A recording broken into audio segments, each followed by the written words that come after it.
I'm be real with you, man. This is my era. Like I have a strong case to why I say this is the best era, and I think it's because it's the perfect marriage of what the '90s love and what the 2010s and we love now.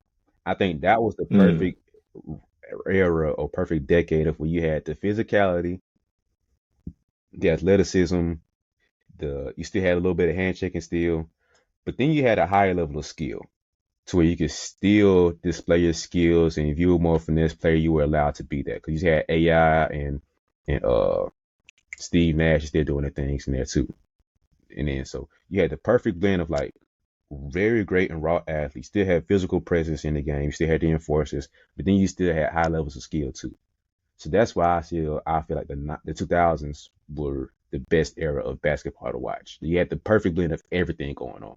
Are they more skilled, more athletic now? Obviously, hands down, yes. But they have the perfect blend of what everybody wants in basketball. It's the 2000s. That's, if I had to cut off into a decade, it's the 2000s. So that's for me personally why I say that's the best decade and era of basketball. I could be biased saying that because that's the era we grew up watching. Could be nostalgia, but I can objectively say that's the prime of when everything came to a head of like that's what you want to see in basketball. The physicality, athleticism, and skill level all in display at one time. So that's why I say the 2000s is like the golden era, the top tier peak era of basketball. yeah, I can somewhat agree. I lean toward more towards what I would say probably is my era, which is the 2010s. But I do love the 2000s.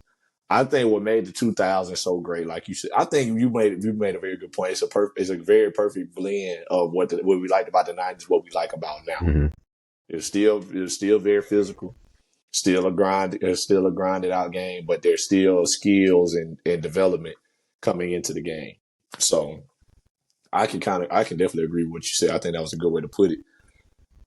I think what made the 2000s so great, or what the best part about the 2000s was the mix of big men and scoring wings. Mm-hmm. Because there was kind of a transition going on. Because like now we don't have a lot of big men, but I mean we do, but we don't have a lot of like back to the basket big men like we did back then. Or guys that was gonna get it off the block, you know what I mean? High post, mid post, stuff like that. Back then we did, but we also saw guards coming in that could just get a bucket. Yeah. So you had your Shaq still in the league. Then you had your guys like your KG, your Dirk, the power forward that could get a bucket that wanted to work in that mid range in that post area. You had guys like that. Then you got guards coming in that scores, that's killers. You got your Kobe's, you got your T Max, you got your Grant Hills, you got your Tony the Parkers. 2000 D Wade, Tony Parker coming into the league. Guys like that. Um, they made the 2000s really great too, because now you got people that love big men. Like you got guys like me, favorite player Kevin Garnett. You got guys that love Shaq. You got guys that love Tim Duncan. Then you also got guys. You talk about 2000 first guys they bring up. You bring up the Kobe's. You bring up D Wade. You know what I mean. You bring up Melo. Mm-hmm. You bring up T Mac. You know how many people love T Mac. You know what I mean. So that perfect mix of guys on the big men on the block that was working mid post, high post, and wings that was killers. That perfect mix, I think that made the 90s really great because you don't have that now. Back in the day, you had a lot of big men, didn't have a lot of scoring guards. Of course, there was guards who could score, but as far as like killers, like in the 90s, you had Jordan, you had Clyde Drexler. I would throw Penny Hardaway in there, I guess. Uh, I'm trying to think, man. There was more players. Everything was so much more centralized around big men. You had guards that could score. You know, like I said, like you had the John Starks, Reggie Miller. You know what I mean? Them guys could score, but they weren't killers. They weren't scorers. They weren't guys you just gonna put the ball in their hand. They go get a bucket like Mike. You know what I mean? It wasn't a lot of them. But in the 2000s, you had both. Yeah. You had a lot of both. So I think that made the game really, really special at that point in time. Because now we got plenty scores. We got scores we don't need. But then we ain't got a lot of big men that's gonna really score like that. That can really cause problems for the defense. So I think that's the one of the main things for sure. That's one of the main things I love about it. Yeah. I think the one of the main edges I think we have I don't say we, but I think the 2000s have over the tens is that I think defense was still better too. And that That too, I for think sure. part of that is the level of skill and the level of like 3 pointer was still more it was more evolved than it was in the 90s, but it's not close to what it is now or even in the tens. So that's the one solid edge I think physicality was still a little bit higher in the 2000s. I think the defense was still a little bit better. I think you can kind of summarize as it is. That's when people would compete for the sake of competing. Like that's when you had competitors for the sake of being competitors. Because the money was nice, but it's not compared to what it is now. Like, of course, you always gonna have the outliers of people who are like there for the money. That's always gonna be a thing. You have people who are there. Mm-hmm. You have the KGs who hoop for free, and you're gonna have the GKs who hoop because I'm getting paid to be here. Like I can't be mad at that. But I think that was that. DK. I ain't even gonna pick up on it. But you're gonna have like that small little gap of that's the last time you saw like people or most of the stars kind of hooping because of love, like the AIs, the Kobe's, the KGs, who Tim Dungas, who like, oh, you a hooper, bro? Like you out here because you like playing basketball, like for real. You just happen to make millions doing Mm-hmm. it. Versus now, it's like it's so much more business involved into it. That kind of takes away from it some. So that's before business really took off to that next stage and next level to where everything is thinking about I don't want to be posterized because they're gonna look a bit bad for my image. I don't want to do this because I'm gonna mess up this deal.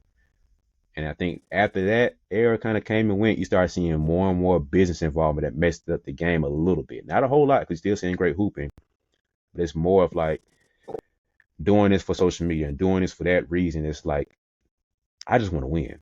I just want to compete. So you still gonna have, of course, you're gonna have percentage of people of all across. You still saw it in the 70s and the 80s. You still saw it in the 90s.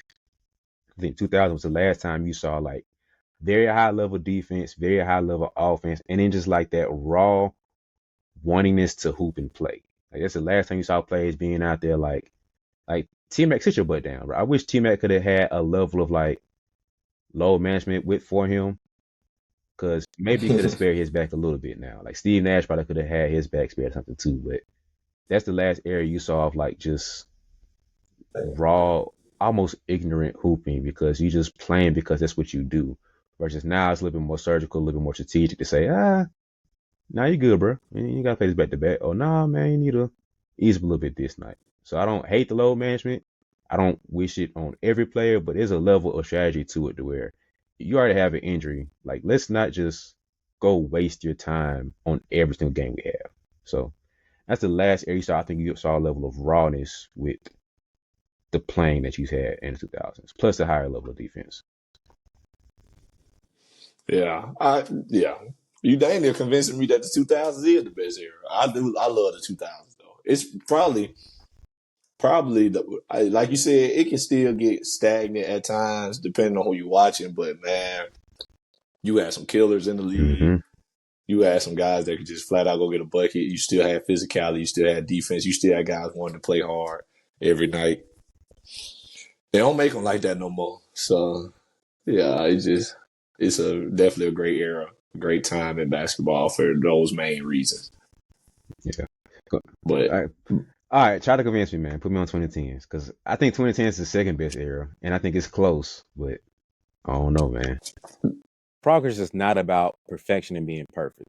It's about making growth no matter what. It's about pushing yourself to the limit and beyond those limits. Every challenge that comes your way, you're overcoming them. And it's about striving to become more and doing more. Every single step, every single day, every single dribble is a victory. You've won as long as you're making progress. Because progress is the only goal. So invest into that progress, invest into that dream. Get yourself a reminder that progress is the only goal. 2010s, man, I say 2010s because I feel like in the 2010s, this is where we really see and I think this is greatly in part to number one, Kevin Garnett going to Boston Mm, and Brian going I to know what you're gonna Miami. say. This is the emergence of superstars and their powers, using their powers. Now we get to see stars like, all right, I'm going here, I'm going there, I'm doing what I want to do, whatever. And creating people mad about that. That's like a gnat in here or something. People get mad about that, but I think it was a great thing for the league. Now, did it backfire when Kevin Durant went to the Warriors? Of course it did. But this is what I mean. We saw the emergence of superstars doing that. Like, we had superstars in the league, but before then, Kobe played all his career in LA. Now, did he have some time he might want the league? Of course. Mike played almost his whole career in Chicago until things went south at the end. Whatever. Played in Washington. Cool. But you know, the most superstars stayed where they was at until at least like the tail end of their career. Nobody was moving in their prime. Mm-hmm. I think with Kevin Garnett said, man, I've been here long enough. I can't really do it. And as for that trade, and they sent him to Boston, and they formed a super team down there. I think that was the first time we really seen like, dang, one player moving can like change the landscape of basketball. Yeah. You know what I mean? Because Kevin Garnett was such a great player. Him going from Minnesota to Boston with Ray Allen, I think Ray Allen came the same time, right? Same year. Yeah. Ray Allen, Paul Pierce, Rondo. They won that. That was the only one of the few times a super team got put together and won a championship instantly. They won a championship that same year. That very rarely happens because of the chemistry and things like that. You know how it is. That very rarely happens.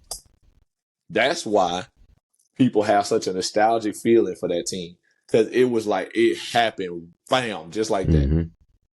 They sent KG. They went and got Ray Allen championship. Not only championship, went back to the finals again, played Kobe and them again. They lost that time. Mm-hmm. But created a team, and just like that, you talking about having championship contenders. Then Bron go to Miami. And then after Bron go to Miami, what we see? Oh, man, the hate. The hate for Bron. Cool, I get it. But Bron going to Miami, that broke way for a lot of superstars to create a lot of teams that I loved watching. So then, you know, obviously KG, my favorite player, that Boston Celtics team holds a special place in my heart. Then you get Bron in Miami. Then you get Melo in New York with Amari Stoudemire. Then you get Chris Paul going to LA. You know what I mean? Pieces are moving, creating teams that we all know and love. Mm-hmm. That Miami Heat team, we ain't gonna never forget. That Melo Knicks team, people that was there, we ain't gonna never forget. That Lob City, Chris Paul, Blake Griffin team, we ain't gonna never forget. You know what I mean? Those are the teams we gonna remember, dog. Then you get teams that don't work. You get the Dwight Howards going to the Lakers and Steve Nash and Kobe. Didn't work. But boy, when it happened, we was excited. You get James Harden leaving OKC, going to Houston. Then he go to Houston. What happened? They get Chris Paul. Then after they get Chris Paul, they move off Chris Paul. They go to Russell Westbrook. They move off Russell Westbrook. They get what's my boy? My fault. They got Dwight Howard. That's what I was trying to think. They got Dwight Howard for James Harden. Then they go off Dwight Howard, Chris Paul. They move off Chris Paul, Russell Westbrook. Every team that got created, we was excited about that jump. That free agency making the league like change at the drop of a hat. That's going on till today. And people be like, players move around so much now, this and that. Dog, I'm with it. Make the league interesting. When Mike was running the league in Chicago for 10 years, y'all ain't say nothing. Y'all, I mean, a lot of y'all, either you loved it or you hated it because you didn't want Mike to win or you wanted Mike to win. And that's all it came down to. Either you loved it or you hated it. Now you got parity in the league. And then, shoot, even when you had parity, but during that time of parity, you had the Cavs and the Warriors going back and forth. Either you loved it or you hated it. In the 80s, you either had the Celtics and the Lakers going back and forth. Either you loved it or you hated it. So even though there's parity in the league, there's still times where we know who the best teams are. I'm just glad that is moving. You know what I mean? I don't want Chicago being the only team coming out the East for 10 years. I don't want Boston and LA going to the finals for 7 years straight. You know what I mean? at least with Braun going to 8 straight finals, he was on three different teams technically. I mean, Cleveland, Miami, Cleveland, but 3 separate teams. You know what I mean? The Warriors came up, made their way. Then they went and added pieces to stay in the mix. They added KD, added DeMarcus Cousins. You know what I mean? That ain't gonna always happen. Hence why it ain't happening now. But I'm good with that, bro. I like having parity. I like seeing the superstars move, play with different guys. I'm not trying to see the same teams every year. Just being real. I'm not. And it's still good basketball. It's still great teams, great players on playing with great players. I don't want to see Bron play with just himself the whole time he play in the league. You know what I'm saying? I'm not trying to see Bron on one team all his career. I'm not trying to see Steph playing on one team all his career. But I'm not trying to see Steph's team not be good for the majority of his career. You know what I mean? Like if there was no parity in the league, there's a good chance the Golden State Warriors would have won 5 or 6 championships. You know what I mean? And there's a good chance LeBron might only have 2, like 1 or 2. If he stayed in Cleveland all the way up until now, he probably had 1 or 2 championships. Just think about that. It's very rare that you come into a team that can provide what you need to win. You got Magic in them Lakers. He came in, already had Kareem. You got Bird come in, they got McHale, they get Robert Parrish. And then nobody else had enough. Nobody else had enough. Then you get in the 90s, they get Mike. After Mike, they go pick up Scottie Pippen. Then they start winning. After that, they pick up Dennis Rodman. They winning. Nobody in the East got enough. Nobody. And even in the 2 years that Mike played baseball, Houston winning both times. You telling me in a 10-year span, 2 teams winning championships? I'm good on that, bro. I don't want to see that. Yeah. I want to see that. So yeah, man. Best era of basketball in my opinion. I loved it. It's got a lot of fond memories for me. Obviously, I'm biased, but So the teams that we got out of that, I'm with it. the biggest pushback I have on that is the 2000s was the last time you saw fans of teams. And you should be fans of players. And I miss that part of it because this is what men's college basketball don't have either, to where we would grow up, man, we didn't like Duke. Like it was a known thing, bro. You are anti-Duke. Like it's Mm-hmm. if you know, you know. Like, it was like a known thing. Mm-hmm. Respect to G Hill. JJ Redick, we didn't like him growing up. Couldn't stand him. If he had a terrible game, the country was happy. Well, at least half the country was very happy. Like we were like, yes, boy, JJ, get him out of here. Yes, we're done with him. But that's the last time you saw like rivalries. The last time you saw team against team competing against each other. And now you can see the era of my favorite player. You ask a kid, if you ask 10 kids, who your favorite team? Warriors. They might say Lakers because of LeBron. And they're gonna say like, well, I'm not really a fan of a team. I'm more of a Shea Gilgeous-Alexander fan. I'm a Luka fan. I'm a Ant-Man fan. Like they don't have a team. So the 2000s was the last time you truly saw favorite teams and should be favorite players on this team. And Kobe kind of messes up for a lot of people too, because same thing, like I think Jordan did the same thing for the 90s. It's like once Kobe retired, they're like, well, this basketball looking kind of different because I was a Lakers fan, but secret quiet as kept, I was really a Kobe fan. Same thing with people in the 90s. It's like, yeah, I like the Bulls, but Jordan ain't here, so I don't think we're big as the Bulls fans anymore. Because where were all those Bulls fans after he left? Shh, they was quiet then. They stopped watching basketball. But you know how many people stopped watching basketball because of Jordan left? A lot. It was tough. And the same thing, I'm pretty sure Kobe had the same effect. Well, I don't think it was as bad with Kobe left, but people were like, I got to find some other way to watch basketball now because Kobe ain't here, man. I know LeBron cool and all, but he ain't Kobe, so, and he ain't playing for the Lakers, so I got to figure something else out. But I think that's the last time you saw that. So it took a little bit out of the game to not have a favorite team to root for. So you knew the Celtics during, like, after 08, we had like a 3-year run. We had championship level team. After that, we had really solid teams when, you know, KG and them left and went to Brooklyn. You still had Rondo carrying that team. And then if you were a Bulls fan during that time, you know, Derrick Rose was there. Jimmy Butler, Boozer, Kurt Heinrich. Before that, you had Ben Gordon. Like, you had teams that you would root for. The core pieces stayed the same. Then you move around and shift around the role players. Versus now, it's Mm-hmm. like, man, you might get a star player for like 2, 3 years. If you're lucky, you're getting 4, and then he gone. And next wave comes in. Well, Oh. another 2, 3, 4 years, and it's gone.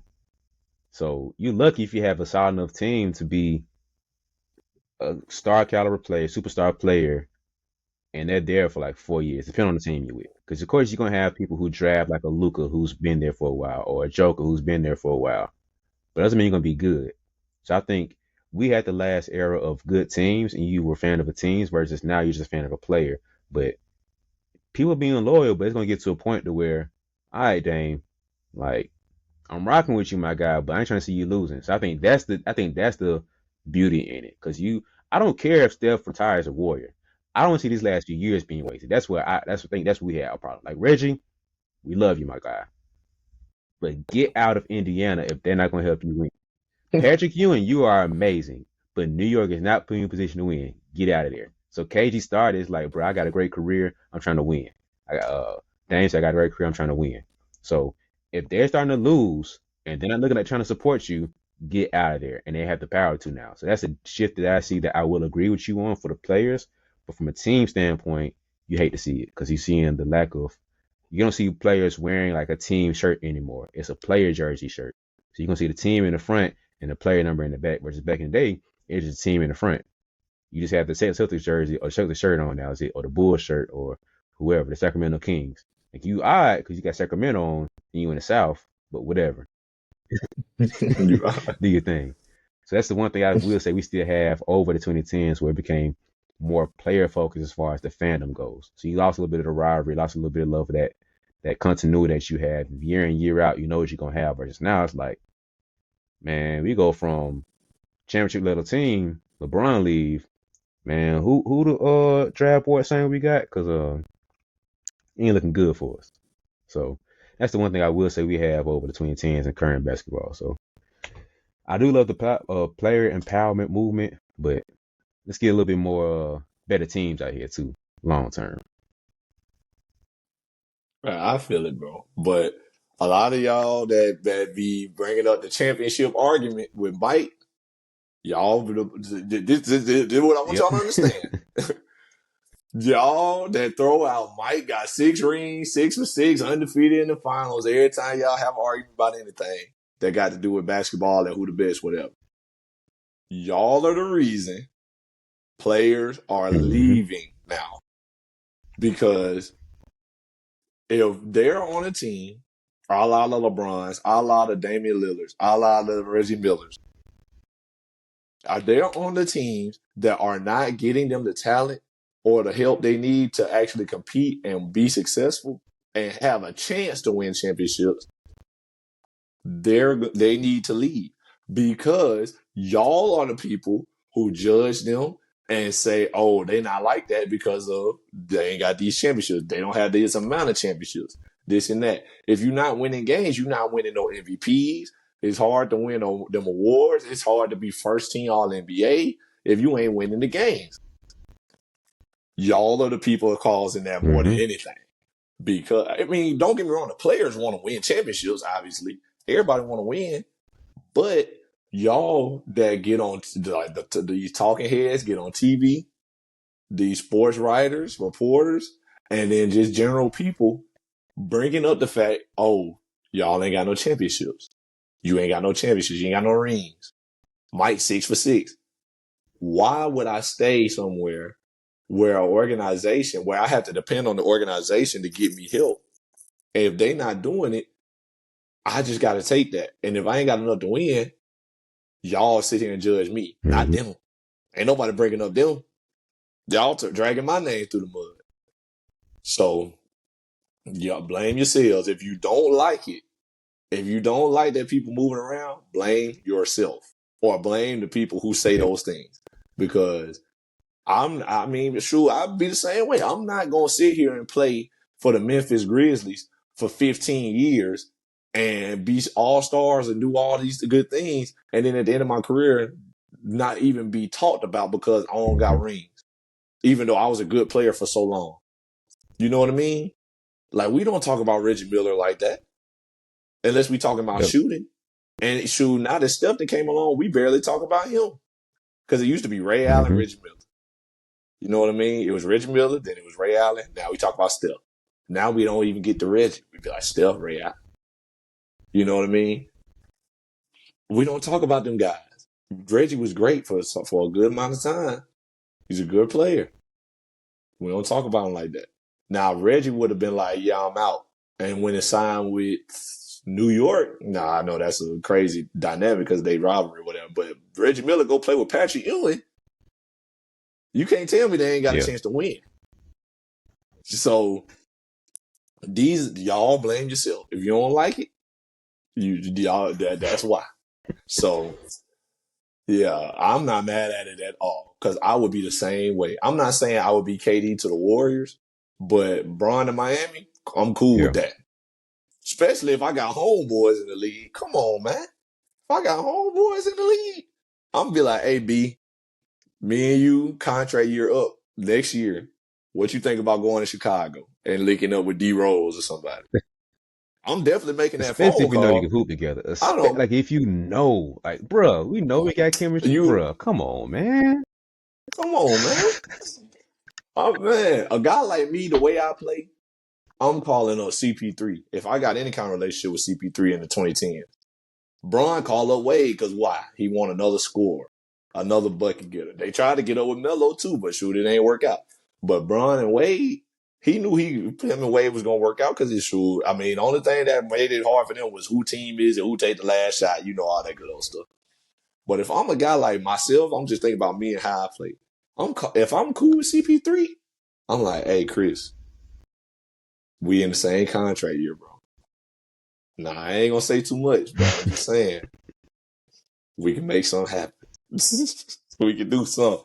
I don't care about going to his team. I'm not that like I'm not even that kind of guy though. You know how people be like, "Oh, he joined he's going to, like if LeBron was to go to Golden State, they'd be like, "Oh, he came to Steph. He joined Steph team. That's still Steph team." And if Steph was to go to the Lakers, he joined LeBron. That LeBron Mhm. team. You know how they do. I ain't even that type of person. I'm calling CP like, "Hey, Chris, I'll come to the Clippers. We can make this joint work. I don't care. Like, I'm good with that. We gonna hoop. We gonna hoop. I'm not gonna be the type of guy that obviously I ain't LeBron caliber, D Wade caliber, all that good stuff. I don't have that kind of mindset to be like, "Oh yeah, I gotta get the ball last second, all that good stuff." But the way my personality is, I'm like, "Yeah, Chris, me and you, we gonna Mhm. make it work." And then in the last minute of the game, we like, "Hey, we gonna draw something up." If I got it going, I'm be like, "Hey, me and Chris, 2-man game. Let's do it." Either way, me and Chris, 2-man game. We gonna figure it out. Yeah. Come on, man. Basketball ain't hard. Y'all making it hard. Y'all making it hard. So I don't know, man. I'm good with it, bro. Like I said, I don't like the Golden State, KD to Golden State thing. I never liked that. Never appreciated KD for doing that. But if KD would have left and went anywhere else, I probably wouldn't have said nothing. Probably wouldn't have said nothing. I'd be like, sure, I'm happy. I'm happy he left. I wouldn't want to be in OKC no more neither. They just blew a 3-1 lead. He probably feel like it ain't enough. I just wish he ain't go to the team that beat him. You know what I Yeah. mean? So, yeah, Yeah, man. man. So 2010s. 2010s was good, man. You saw the increase of skill, increase of business, and you saw the player power movement going on. So now we'll get to some fun pieces. This is kind of what the whole episode's been framed around and what we've been building up to. Now we're going to have this discussion of which decade produced the best positions. Meaning, like, people love Mike. So did the 2000s did the 90s possess? Well, I can't speak now. Did the 90s have the best shooting guards? Or maybe you gotta go throw back to the 80s and say, nah, they had the best shooting guards, man. They was killing it. The best